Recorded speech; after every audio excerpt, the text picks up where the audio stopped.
My name is Sabreena with the metrics number 182201.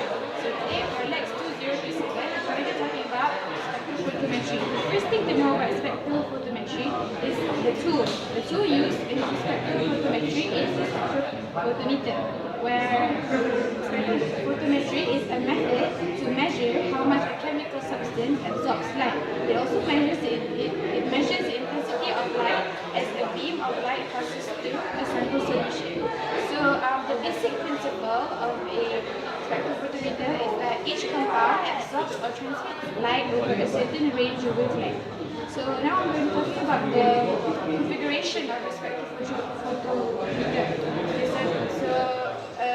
Standard spectrophotometer has two configurations, which is a single beam and a double beam.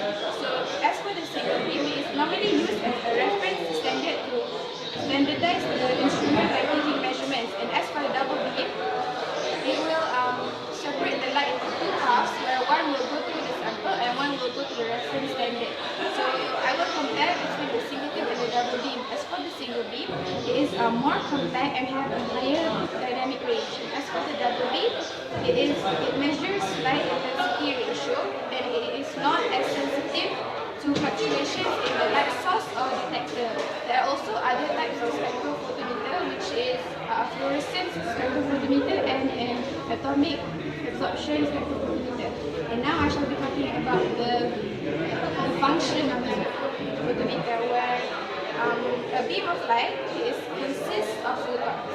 So when a photon encounters an analyte, which is a molecule being studied, for example, what we did, where we have a solution of an enzyme in the substrate, it doesn't matter, the temperature doesn't matter, but we're trying to measure the concentration.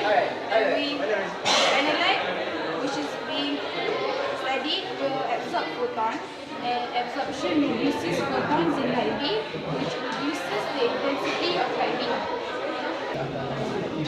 And as for the bioassay application of spectrophotometry, I discovered 4 applications, which first people use this method to determine the microbial of honey. It also estimates dissolved organic carbon concentration, and as what we did before in foundation, we learned